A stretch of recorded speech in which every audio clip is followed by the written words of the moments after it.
I think it's a management issue. I think a lot of what happiness is a management issue, and decisions that you're making right now, like you could be in a shit state of mind right now, but you could make some decisions to adjust that, and over the next couple hours, you'll get to a much better place. And these constant management decisions, they waver in and out of your life on a daily basis. Like this idea that you could have a good mindset, and then all of a sudden you'll be happy. That's horseshit. Like it's like the tide. It comes in and it comes out. And there's going to be days where you're just not feeling so good physically, and that's going to affect the way your happiness level is. It's never static. It's never exactly the same. This is something I've cultivated for a long time and avoided things that make me unhappy and figured out what those things are and been very rigid about eliminating them from my life. And one of the big ones is eliminating interactions with people that are negative. That is gigantic. And because I've realized that I'm not really as independent as I used to like to think I was.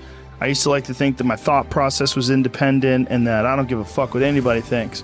That's nonsense. People say that because they absolutely care what people think and it bothers them. So they say, I don't give a fuck. But that I don't give a fuck stuff is almost entirely nonsense. You do care. And you care in both ways. You care if people are critical of you, care if people are positive of you, but you also care if people are living positive lives and they're motivating you. That's a big one. People are fuel. When you meet these exceptional people that move you, like what are the characters? What are the qualities that they have? What are the characteristics that they possess? And those things become significant and important to you. Whereas if you live around a bunch of people that are complaining and bitching about everything and they see the negative in everything and they're always whining, those people are the opposite of that. They're the opposite of inspiration, and they're mud. You're just like, what? It's like you're up to your ankles in mud. You try to trudge through life. It's difficult. You're not light. It's not pushing you. There's not a wind at your back. The wind's in your face, and it's rough. And so managing the community and the tribe that you're in, making sure that you're a good member of that tribe, that you're doing your part, and there's a lot of cynicism in these days about inspiration and about motivation because there's a lot of fake shit. You can go on Instagram and you see a million of these inspirational quote pages, and they're run by people that are probably depressed. You see a lot of people that are, talking about how to get ahead in life, but they're not really doing anything themselves. So there's a lot of cynicism involved in that. But there's also sincerity in it. And you can get, if you just look at it with a pure heart and a pure mind, you can get a lot of energy out of that. And when you're around happy, inspirational people that are successful, it makes you feel better and you get inspired. And if you act on that inspiration, your life will be more fulfilled. And it's not just inspirational in terms of financial success, but in terms of doing difficult things, whether it's running 100 miles, it doesn't pay you a goddamn thing other than the wealth of the knowledge that you can push yourself to such an extreme. Or anything else, whether it's someone who becomes really good at playing chess or someone who's really good at martial arts or whatever it is. There's a great feeling in these overcoming these difficult things, because life is never this just constant state of I'm at a 9 all day, and when I'm with my wife I hit 10. Yay! And I stay like that. That's not real. What's real is like you saying that you went to this monastery and felt all this angst about meditating and being alone and not having your phone and not having the input, but then when it comes out of it, then you have this reward. So you push through this and you had these uncomfortable feelings, and you came out of those uncomfortable feelings with this newfound appreciation for time and this respect for your own existence in your own space and carving out 3 hours for yourself a day. That's where it all comes from. It all comes from life lessons, and the lessons are learned through struggle. And I think that there's a lot of people out there that think somehow or another you're going to get to some place where you're living in silk sheets and you're getting your toes done while someone's dropping grapes into your mouth. I don't want that. I've never wanted that. That guy's not going to be happy. He's going to be bored. An hour into the grapes, you're going to get those fucking grapes away from me. Stop painting my toes. What am I doing in this bed? I got to do something. I'm not stimulated. The human organism, the animal that we are, needs constant stimulation because it evolved trying to find food and escape enemies, and find shelter, escape nature, escape the elements, try to survive. And this is the great joy that you have in taking care of your children, that you can protect your children from the elements and the enemies and feed them. And it's also the great sadness that you see in losers. When I see a loser, I see some guy who's 43 years old, lives in his parents' basement, and he fucking hates the world. I'm like, that was a baby.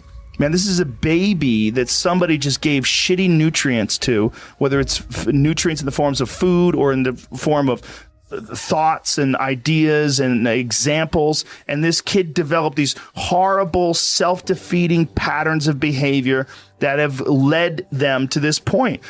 You know, I mean, this is the world that we live in today. And I think part of that world is because we have been fed this line of horseshit that you're supposed to seek comfort.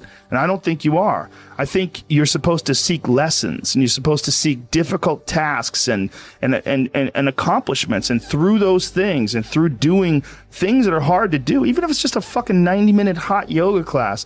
I do a 90-minute yoga class, man. Those last 20 minutes, I do not want to be there, man. And I definitely don't want to give 100%. And I can cheat. I could kind of half-ass it. I can, but if I don't, and I get through it, when that time is up and the lady says namaste and everybody gets up, I'm like, fuck, man, I made it. You know, I lost 15 pounds. My fucking yoga mat is drenched to the point where I could literally wring it out and fill a jug up with water. But through that struggle, I will now have a better day, and I better fucking do it again tomorrow or do something else. Because if I just think, well, tomorrow I'm just going to coast and eat Twinkies and watch TV. Oh, hello, sadness, my old friend. Hello, depression. Because when you're not doing anything, you feel like shit. And that's just a part of being a human being. And we can pretend that we're something other than what we really are. And we can pretend, nah, me, man, I'm just cool, just chilling, doing nothing. Bullshit. You're a fucking human. You're a human being. You evolved from the fucking hundreds of thousands of years of hunters and gatherers and people that were struggling. Those human reward systems are carved deeply into your DNA. And if you don't respect that, if you don't respect the mechanism of happiness and fulfillment and what you really need to do in order to feel satisfied in life, camaraderie, love, family, friendship, struggle, testing yourself, learning, all those things are imperative. They're all a giant part of being a person. I always looked at normal people living normal lives. I could never relate. I never understood it. You know, I also grew up from a broken home, and we were also on welfare, and, you know, the whole deal. Because I think a lot of motivated people come from a place of despair when they're younger. Yeah. And I always had this thought in my head that one day I would make it. Yeah. One day I'm going to make it. I'm going to make it. And then one day I realized, and I don't know when I realized it, probably when, like, on paper I'd already made it. I realized, oh, there's no such place. Like, this is not real. Like, you can't ever, you don't make it. No one makes it. Like, every day you have to be trying to do better. Every day you have to be trying. First of all, there's no perfect human. Let's accept that. You're always going to be flawed. You're always going to be subject to fits of rage and envy and all the things that you wish that you would never have in your mind. So you've got to constantly be working to make sure that that never happens. You constantly be working to make sure that you are always evaluating your perspective on life and always looking at things from meditate, constantly meditate.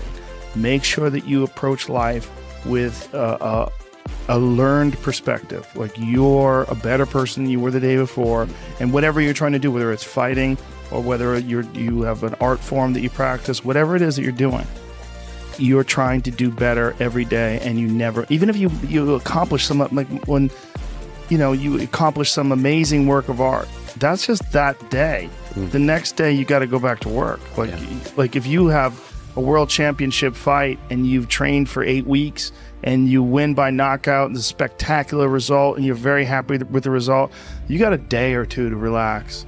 You got a day or two, and then you're like, fuck, okay, now what? Well, now you got to get back to work. And if you think that there's some place like a movie where you're holding hands with your loved ones and the fucking sunset's going on and the credits roll, that's horseshit. And we have this idea in our head that there's this place that you can get to where you've, air quotes, made it.